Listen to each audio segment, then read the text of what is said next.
will cease to be. When Congress takes away our freedoms, they will be gone forever. What will you do to prevent this from happening? Now to the economy. Unemployment is up to 10.2%. It's the highest level since 1983.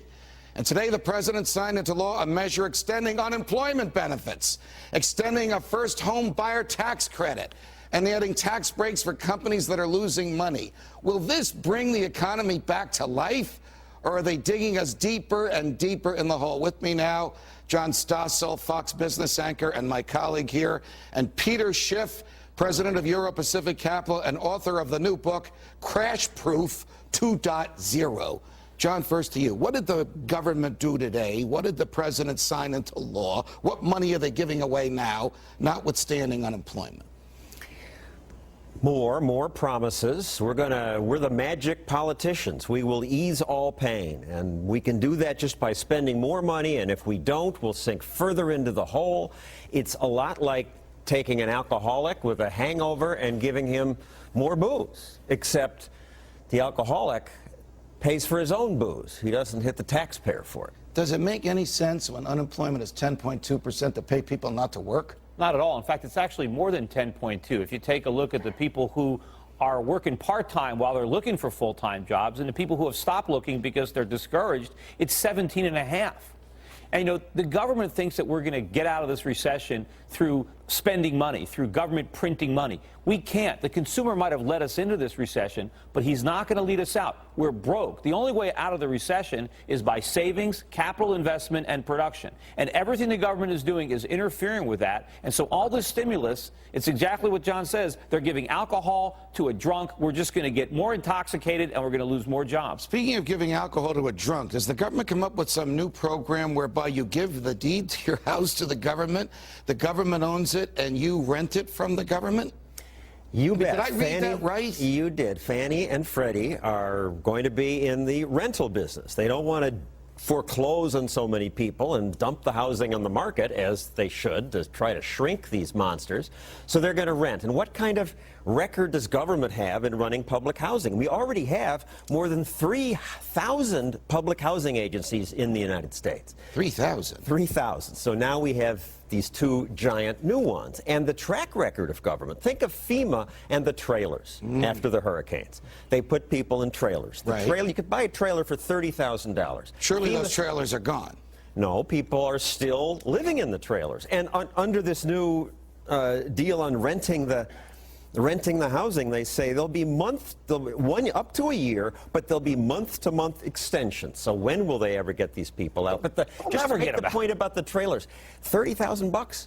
70,000 FEMA spent, and in one case, more than 200,000. Wow, so the government spends twice what it's worth, promises they'll be there for a few months, and they're still there. Look, what does the government know about owning housing? I can remember driving by public housing in Newark, and the next day the government that owned it blew it up. Look, nothing. They didn't know anything about writing mortgages. That's why Freddie and Fannie went bankrupt. Look, what the government should do, I think it's a great thing for people who are in over their heads to become renters instead of homeowners. But I'd like them renting from private landlords. So why doesn't the government just sell these properties at auction to somebody who will buy them and rent them back? That way it'd be fair. The government wouldn't be in the landlord business. And now we're going to have this huge bloated inventory. The government thinks if they just hold these properties long enough, the market's going to appreciate. No, it won't. It's going to keep going down until they blow out of the inventory. Meanwhile, when the government is the landlord, they're going to inherit all the maintenance. I bet a lot of these properties haven't been kept up. The homeowners are underwater. All of a sudden, the government's going to be fixing the roofs, fixing the toilets, the garbage disposals, the washer and dryer. Wait a minute. How much is that going to cost? You can't run Social Security, Medicare, Medicaid, the Post Office, or Amtrak.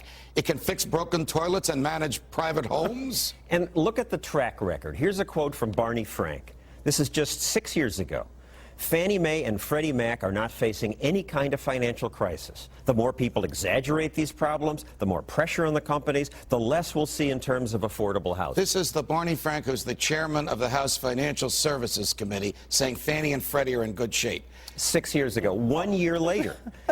We have a pact. This is Franklin Raines. Right, who was the head of Fannie Mae. This is a pact that the government has with investors. It does not cost taxpayers anything Now we're in for $100 billion with a promise of $400 billion more. Didn't Fannie and Freddie go under? Notwithstanding what Rain said and what Frank boasted about, we own them now. I know they went, and now they're making even bigger mistakes now that they're outright owned by the government, as opposed to just entities where they have a government guarantee. But, you know, I was predicting these companies would go bankrupt years ago because I saw the problems. And you're talking about politicians. What about Chris Dodd, who was supporting Freddie and Fannie? You know, I'm running against Chris Dodd in Connecticut. You know, I'm a candidate for the United States Senate. I don't know if you know this, in my home state of Connecticut. He's looking at you like he wants you to run, John. It'd be great. I just met another guy today who said he was running against. Oh, well, there's Chris a few Dodd. of us running it, but hopefully I can take on Chris Dodd, because we've got to get politicians out of the housing market, out of the mortgage market, out of the rental market, out of it completely, because they have destroyed it. How about out of the everything market? Right. How can the president say the stimulus is working with unemployment higher than it's been in a generation and a half? Because without our stimulus, it would have been much worse.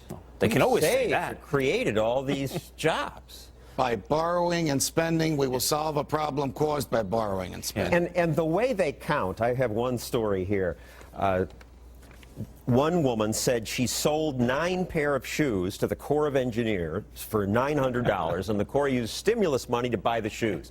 So she filled out the form. How many jobs did this create? Oh, I must have created 9 jobs. I sold 9 pair of work boots. You got to remember, Judge, the stimulus, the government uses these words because they sound good. We are in trouble today because of government stimulus. It was the Bush and Greenspan stimulus of cheap money and government intervention and budget deficits that created the problem. And the more we stimulate, the worse the economy is going to get. Is productivity up? No, I think these are government lies. I don't think are we producing more? We have a trade deficit. Productivity is up this week. I assume these statistics are reasonably correct, and isn't that a good thing? What I think is remarkable is the Associated Press ran a headline that said, as long as companies can get their workers to produce more, they have little reason to hire. The headline said, productivity improvement will hurt hiring. And what nonsense this is. It's like there's a story in the Cato Journal about the guy who went to China and saw them building a dam with shovels. And he said, why are you using shovels? One machine could do this much faster. And the communist bureaucrats said, oh, but look what that would do to unemployment. Right. But you know, why not give them teaspoons instead of shovels? You know, as a worker, I want capital. I want to be productive. I can get paid a lot more if I operate a bulldozer than if I'm digging with a shovel. Peter Schiff, John Stossel, thanks very much. Thousands hit Capitol Hill to protest government-run health care. My next guest was there, and he says he's come up with a better plan. Could it work? Next.